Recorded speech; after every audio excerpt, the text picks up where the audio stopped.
This happened last month.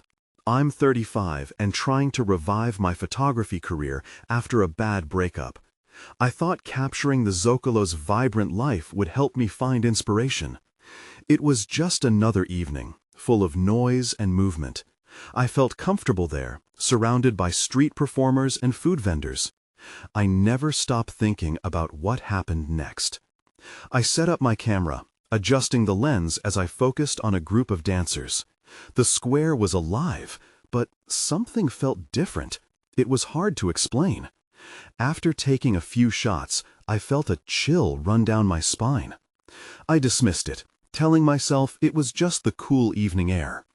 Later that night, I reviewed my photos. That's when I saw it, a shadowy figure in the background of one shot. At first, I thought it was just a trick of the light. But as I looked closer, unease washed over me. The figure wasn't an illusion. I hesitated to return to the Zócalo, but I knew I needed to try again. I went back the next evening, camera in hand. The square was still bustling, but I noticed something strange. People acted oddly. Some stared into the distance, their eyes vacant. Others whispered to themselves, and it felt uncomfortable. I snapped more photos, half hoping to catch the figure again. But I could only see people, living and breathing, even if their behavior struck me as off.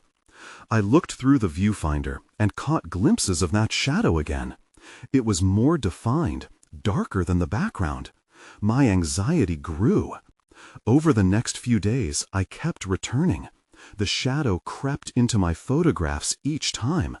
My mind raced with questions. What was it? Was it my own fear taking shape? I started to doubt my own sanity. Each picture revealed the figure more clearly. It pulled me in, yet a fear settled in my chest. Then, one night, as I stood in the square again, something shifted. I saw it, a dark shape just beyond the crowd. It was watching me. My heart pounded as I tried to capture it on camera. I asked a nearby person if they saw anything odd, but they just looked through me. I felt cold. I wished I could forget it, but I couldn't. I raised my camera and snapped another photo. At that moment, the figure leaned closer. My fingers shook. I couldn't look away. Then I heard a whispered question, soft but clear. "Why are you here?" I turned quickly, heart racing, but nobody was there. I felt the hair on my arms stand up. What was happening to me? The figure remained just outside my field of vision, beckoning me. I think it was waiting for me to understand. I didn't know what to do. I felt trapped in the Zócalo, under the watchful presence of something I couldn't define. Each visit intensified the feeling of dread. I had to uncover the truth behind the shadow. But what if it didn't want to be found? I felt the weight of the night as I returned to the Zócalo. My camera hung heavy around my neck, but I had to know more. I needed answers. The square was quieter than usual. The colorful lights flickered as if struggling against the approaching darkness. I focused my lens on the familiar scene, taking a deep breath to steady my nerves. This time, I promised myself I wouldn't let fear overcome curiosity. After all, it was just a shadow, right? But as I snapped photos, doubts crept in. The energy around me felt charged, like a storm building on the horizon. I noticed a man standing to the side, his clothing strange, almost dated. He watched the crowd with weary eyes. I couldn't shake the feeling he was somehow connected to what I'd seen. Swallowing my unease, I approached him. "Hey, do you come here often?" I asked, pushing down the knot in my stomach. He didn't seem surprised by my question. He gave a slow nod, his gaze unwavering. "I've seen things," he said in a low voice. "Not everyone here is alive in the way we think." My heart raced at his words. Before I could ask what he meant, he continued. "The shadow you're looking for, It belongs to someone lost. It wants to be seen, but it also wants to keep its secrets. What do you mean lost? I pressed, hoping he'd reveal more. They wander, he said, eyes flickering to the crowd. Some are trapped by their own choices, others by the weight of their past. The Zócalo is their meeting point, and the shadow, it's a guide. I took a step back, bewildered. A guide? He nodded slowly, the lines of his face deepening with concern.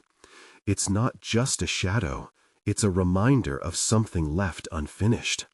If you seek it out, you may find answers, but be prepared to face what you uncover.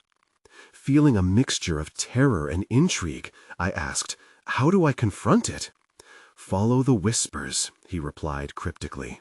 But beware, not all truths are easy to carry. Before I could respond, he turned away, blending into the crowd.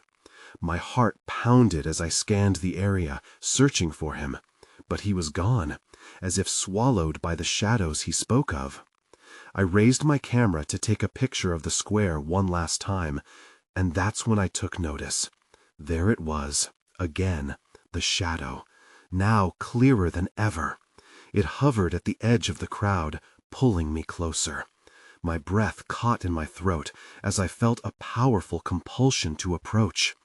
"Why are you here?" echoed in my mind, more insistent now. I had no answer. As I stepped forward, the world around me blurred. The laughter and chatter of the crowd faded away. All that existed was the shadow, dark and pulsating with an energy I couldn't comprehend. I stepped closer, driven by a force I couldn't explain. I was no longer in control. Then, everything went dark. When I opened my eyes, the Zócalo was gone. I was standing in a foggy space, a gray mist that swirled around my ankles. It felt cold, unnaturally so. I shivered as I looked around, hoping to catch a glimpse of something familiar, anything to ground me. But nothing stirred, except the fog.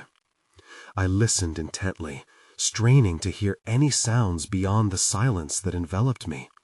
Then I heard them. Faint whispers, like echoes of half-remembered conversations.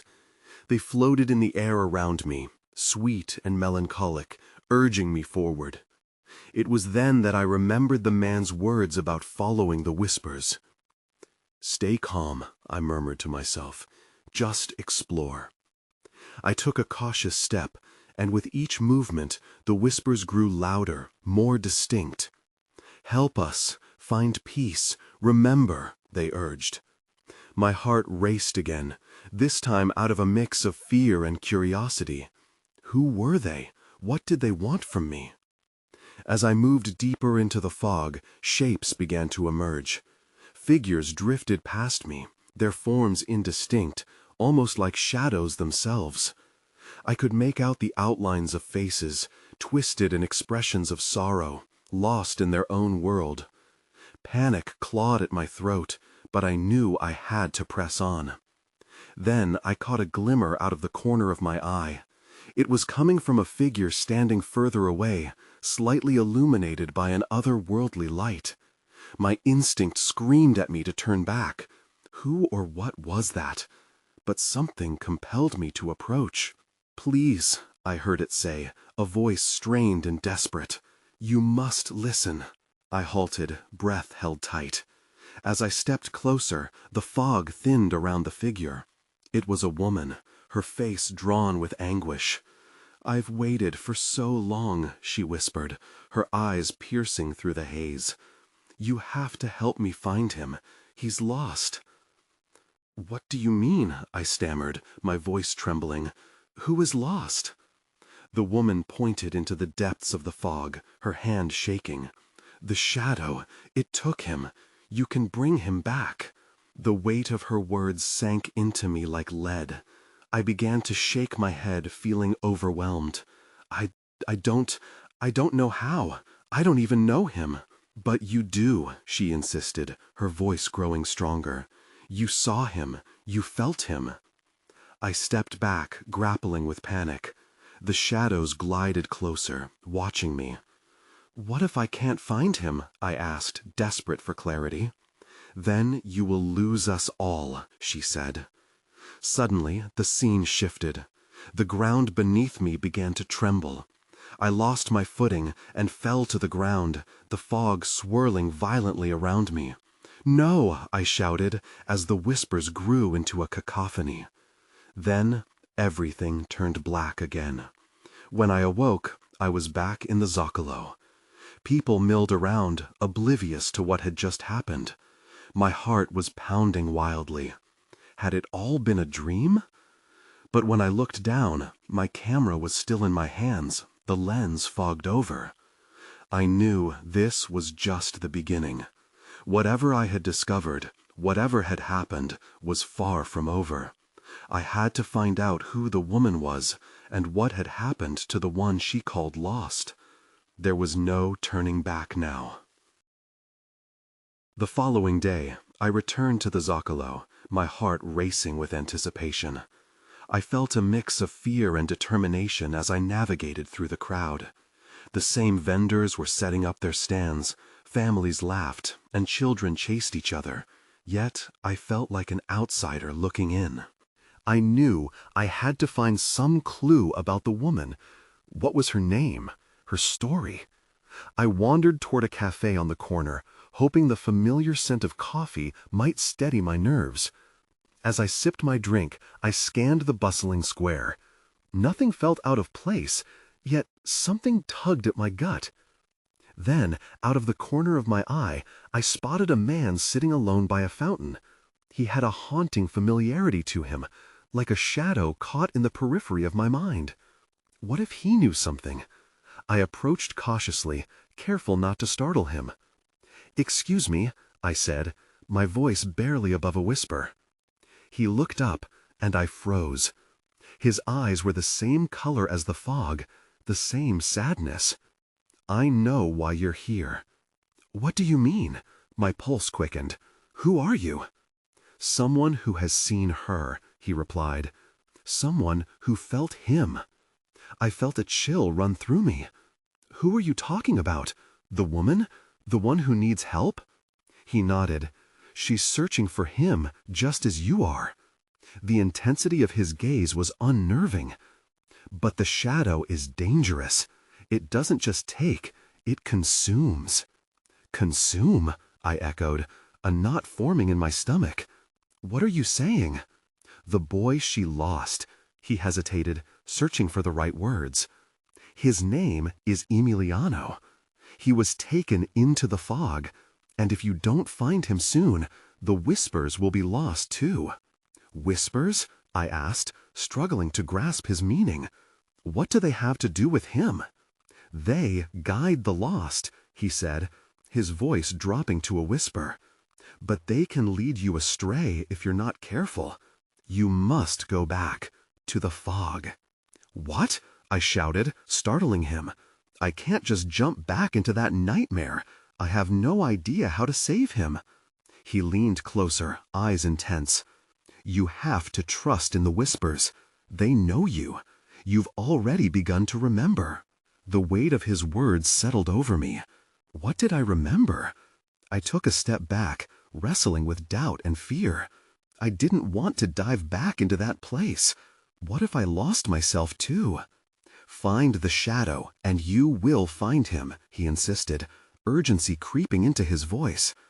I took a breath, trying to steady the turmoil inside me. As I opened my mouth to respond, a sudden commotion caused us both to turn. A woman sprinted through the square, her eyes wild and frantic. "They're coming," she shouted, her voice laced with fear. "They're taking people." My stomach dropped. The crowd began to panic.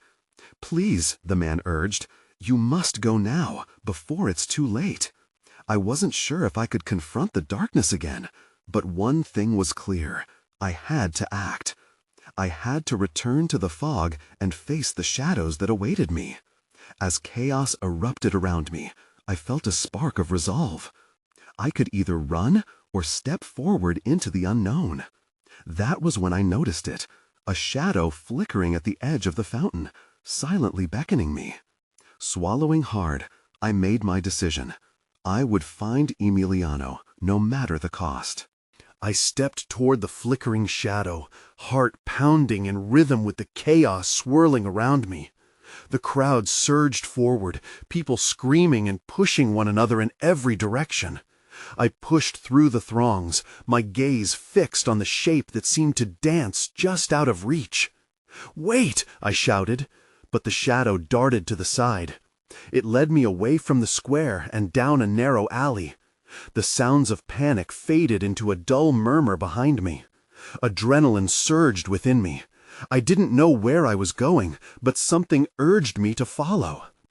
I emerged into a dimly lit courtyard. The sudden shift from the bright square made my eyes squint. I searched for the shadow, and there it was, swirling at the base of a statue, cloaked in darkness. I approached cautiously. "This isn't real," I breathed, trying to convince myself. But the shadow pulsed as if it were alive, beckoning me closer. I knelt down, feeling the cool stone beneath my fingers. For a moment, I hesitated. What if I made a mistake? I glanced back toward the alley, the noise of the Zócalo almost drowned out by my heartbeat. But I felt it again, the tug of the whispers, more insistent this time. They thrummed in my bones and urged me forward. "Emiliano," I whispered, hoping that saying his name would somehow draw him back. Suddenly, an icy wind whipped through the courtyard, sending a shiver down my spine. The whispers grew louder, swirling around me in a cacophony of voices, each one filled with a sense of urgency. I pressed my hands against my ears, trying to block them out. But they triggered something deep inside me, memories I couldn't place, but desperately needed. As the whispers crescendoed, I caught a glimpse of a fleeting image, a boy with dark hair, laughing and full of life. Emiliano. My heart clenched. And that's when I saw it. A fissure of light opened in the shadow, illuminating a narrow passageway. The light pulsed, almost like a heartbeat, and a sense of hope flickered within me. Maybe this was the way to reach him. Taking a deep breath, I stepped through the shadow. The world around me shifted, colors blending and bending into one another. I stumbled but caught myself. I was no longer in the courtyard. Instead, I found myself standing in a thick fog, the air heavy with an eeriness that prickled against my skin. "Emiliano?" I called out, my voice uncertain. The fog swirled, and I felt a pull, stronger than any before. The whispers transformed into a singular voice, soft, yet filled with power. "This way." Without thinking, I followed. My pulse raced as I navigated through the haze, every instinct screaming for me to turn back. But I pushed on, driven by a singular purpose. I had to find him. And there, just ahead, I spotted a flicker of movement. My breath hitched. Could it be him? I rushed forward, the weight of dread mixing with a flicker of hope. But then, everything went dark. I gasped, the darkness swallowing me whole. It was as if I had stepped into a void, a complete absence of sound and light. My heart hammered like a frantic drum in my chest. Panic clawed at my throat. I felt so weightless, so utterly lost. Then, a soft light began to manifest, a dim glow that pierced the dark like a distant star. I blinked rapidly, struggling to focus. Slowly, shapes emerged, faint outlines against the luminescence. I took a tentative step toward it, my feet finding solid ground beneath me. "Emiliano!" I called again, my voice eerily quiet. No answer came, but I felt a presence nearby. It was wrong, though.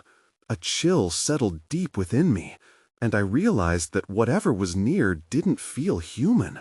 The atmosphere shifted and thickened. There was something ominous lurking in the periphery, something that made my skin crawl. Forcing myself further into the light, I squinted at the figures. They looked familiar, but distorted, twisting like shadows stretching under the setting sun. Memories flickered, flashes of laughter, warmth, and joy, but they were tinged with despair. I stumbled back, breath hitching. It couldn't be real. And then I saw it, a flicker of Emiliano, just for an instant, standing among the shadows. My heart soared before twisting in agony. He looked different, lost, his once bright eyes now clouded and mirroring a sorrow I couldn't begin to understand. "Emiliano!" I shouted, reaching out toward him. He turned, and for a heartbeat our eyes locked. Recognition sparked in his gaze. But then he shook his head, and the shadows closed in again, consuming him. "Wait!" I cried, desperation clawing at my voice. "Where are you going?" I raced to where he had stood, the shadows swirling and shifting around me. A low whisper enveloped my ears. "You must let him go." Panic surged. "No, I can't lose him again." I scanned the looming figures, searching for any sign of him. They watched me with hollow eyes, their shapes flickering like dying flames. "Emiliano!" I screamed once more, my throat raw. "Please!" Suddenly, the ground trembled beneath me, and I felt an invisible force pulling me back. I stumbled and fell, the cold earth biting into my palms. The light dimmed, fading into the obscurity once more, as if it were slipping away. Then I caught a glimpse of it, an object half buried in the ground, glinting in the faintest light. Desperate for something, anything, I crawled toward it. My fingers brushed against its surface, and a wave of energy shot through me, almost electric. It was a small pendant shaped like a heart. Emiliano's name was engraved on it in delicate script. "Emiliano!" I shouted again, clutching it tightly. A shudder rippled through the ground, and I sensed the shadows pulling back, just a little. The whispers morphed into laughter, joyful yet haunting. It felt so close and so far away at the same time. I braced myself as the dimming light flickered once more. I had to figure this out. I needed to understand what was happening. And just as I started to rise, the darkness surged back, engulfing me entirely. I gasped again, caught in the choking grip of darkness. The cool pendant slipped from my fingers, and I reached blindly for it, but the shadows swallowed it whole. I felt disoriented, as if the ground were shifting beneath me. "Emiliano!" I shouted, my own voice echoing back at me.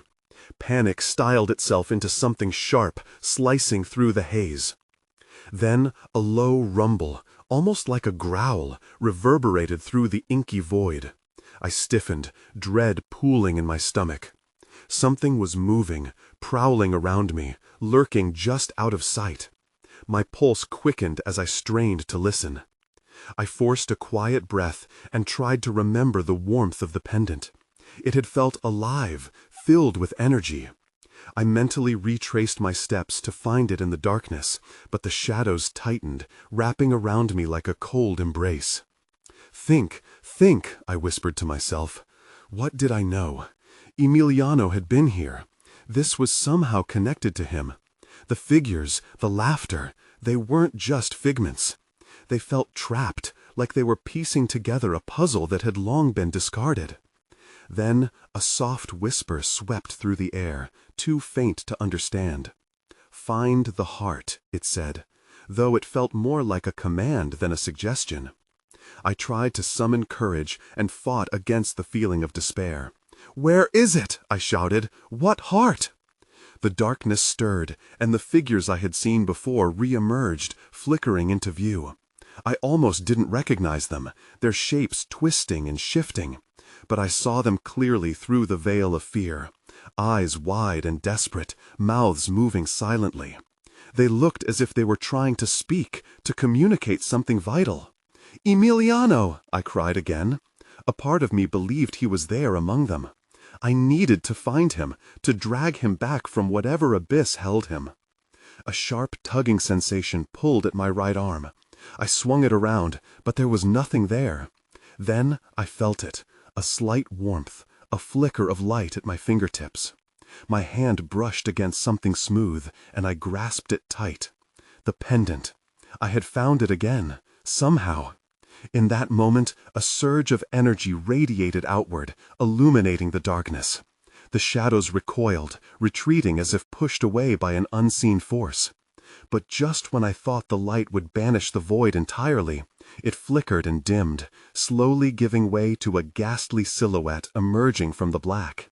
It was a figure, its body formless, and yet, in some twisted way, it resembled Emiliano.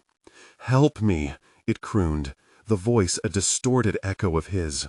"I'm lost." My heart raced as the words sank in, my breath hitching on panic. I could barely make sense of it.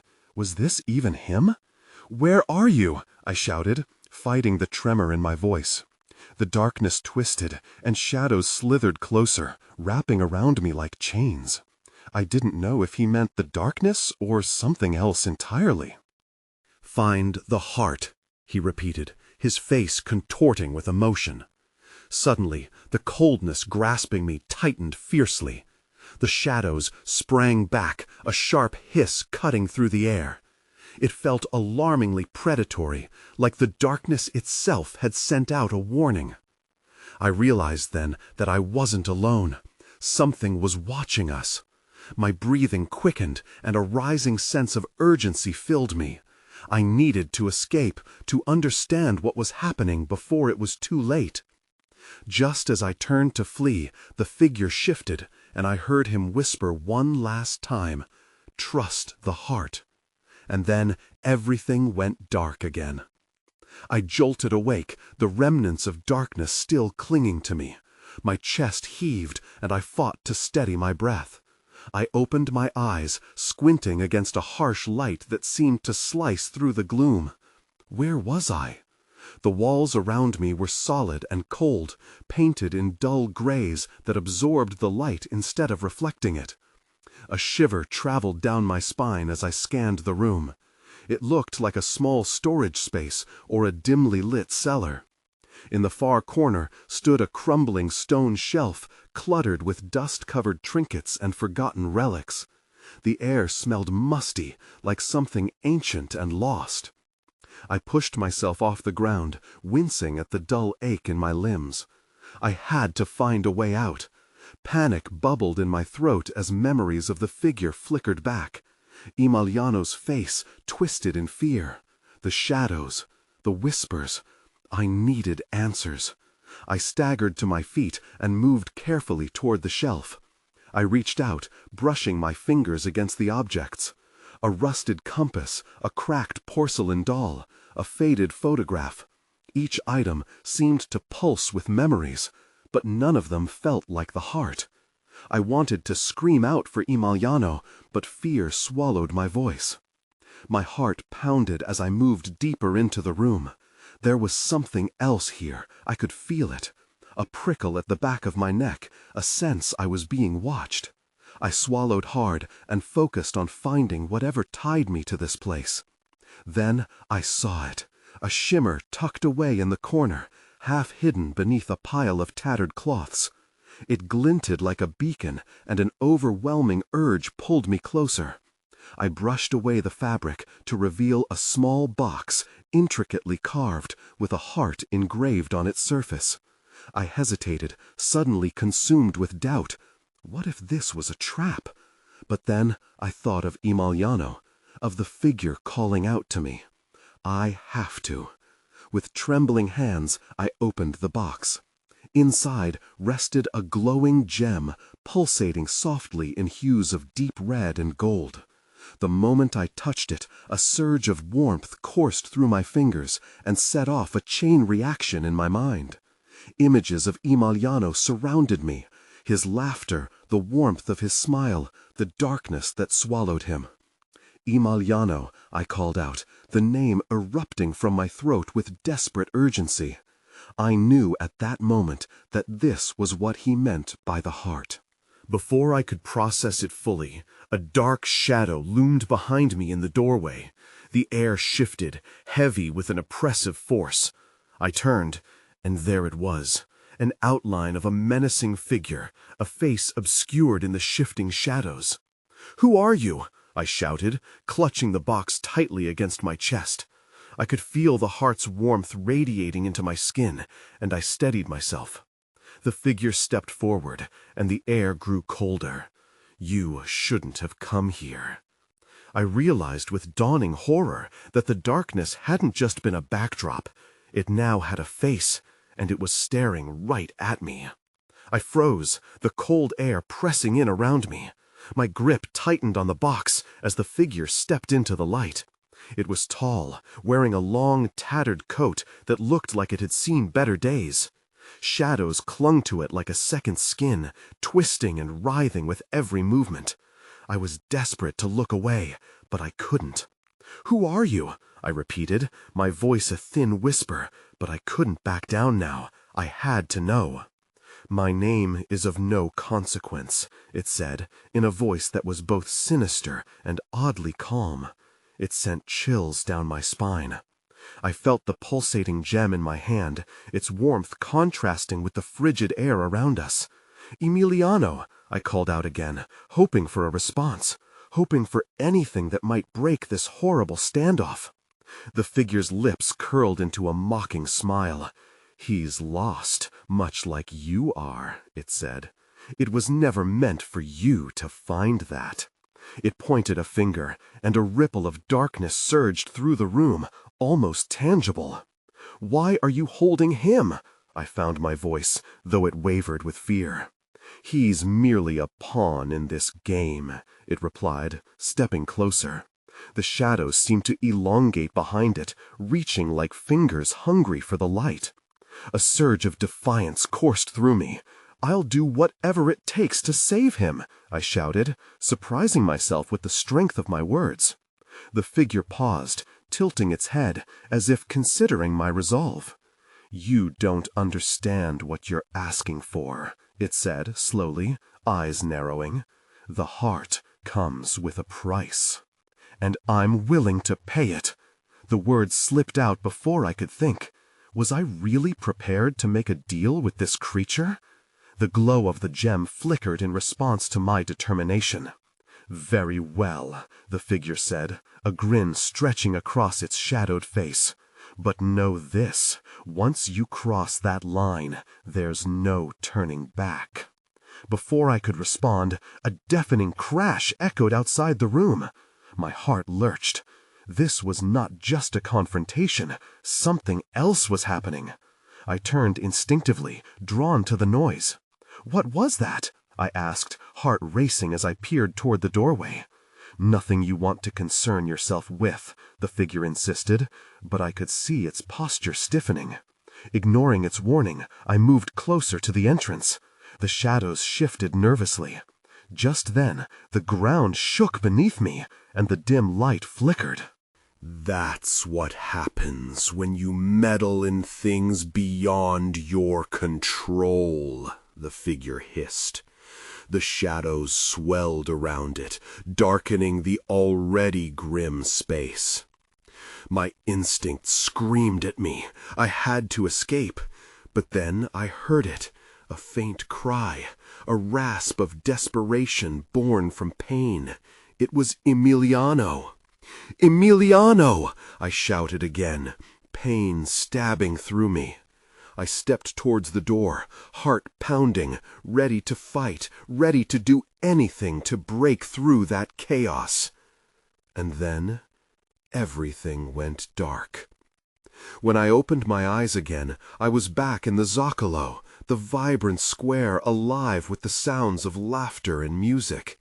It felt startlingly normal after everything I had experienced, yet shadows still hovered at the corners of my vision. I blinked, disoriented, for a moment caught between relief and fear.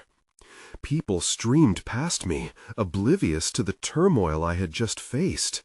I glanced down and found the pendant still in my hand, glowing faintly, a reminder of my mission. An urgency bubbled within me. I knew I needed to find Emiliano and confront whatever still lurked in those shadows. I hurried through the throngs of people, scanning faces for a glimpse of the boy I'd seen in the fog, convinced that he might be here too. It felt as though the very fabric of the Zócalo pulsed with an untold story, threaded with joy and despair. I approached the strange man I'd talked to earlier by the fountain, but he was gone, vanished just as quickly as he had appeared before. "Emiliano?" I called again, my voice swallowed by the noise around me. Doubt crept in. Each moment I lingered without answers, gnawing at my resolve. Then I caught sight of it, the flickering shadow darting at the edge of the square once more. It twisted and turned, a tantalizing promise that led me away from the crowd. Without thinking, I followed, my heart pounding. I was drawn into a narrow alley, the stones beneath my feet gritty and rough. The shadows thickened, immersing me in a chilling embrace, as if they were alive and waiting for me. I approached a dimly lit corner where a very familiar figure stood. A boy with dark hair, just on the periphery of sight. "Emiliano!" I shouted, catching my breath. But he didn't turn, instead staring at the ground, his shoulders slumped. My heart sank, but I pushed through the mounting fear. "Please, I'm here to help." I reached out to touch his arm, and he flinched. Faint whispers wrapped around us, guiding, pleading. "What do you need from me?" He finally faced me, eyes glistening with a mixture of hope and sorrow. "You came back, but the shadows are still strong. You need to find the heart again, before it's too late." "Where?" I implored, desperation swelling within me as the darkness slithered closer, threatening to consume us both. "Then let's go," I said, grabbing his hand, hope blossoming in my chest as I felt his warmth. We pressed deeper into the darkness together. Hand in hand, we navigated the swirling shadows, those once menacing now transformed into a protective veil surrounding us. There was unity in our resolve, in seeking light together. The darkness whispered its warnings, but we pushed forward. Finally, in the distance, I saw it, a flicker of light shining against the fog. A door, perhaps, or a portal. We rushed toward it, shadows spiraling and swirling in protest. As we neared the opening, the veil of darkness thickened, a menacing form emerging from between the folds. It towered over us, a swirling mass of anguish and rage, embodying all the lost souls it had claimed. "Turn back! You don't know what you're asking!" The creature's voice echoed through the air like thunder, shaking the ground beneath us. "Let us through!" I shouted defiantly, each word fueled by my unwavering determination to save Emiliano.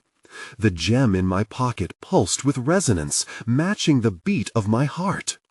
The shadow hesitated, and in that moment I dug deep into the memories of laughter and warmth I had glimpsed before. I thought of the heart, Emiliano's heart, and willed it to shine through me. "Trust me," I shouted at Emiliano, who nodded resolutely beside me. "Let's take back what's ours." With that, we charged toward the bright fissure. As we crossed the threshold, the light exploded around us, engulfing the shadow. I caught sight of Emiliano's smiling face in the glow, and the pull was irresistible. Then, in a heartbeat, we emerged back in the Zócalo, once so chaotic, now achingly calm. People continued about their lives, yet something profound had shifted as shadows withdrew and dissolved.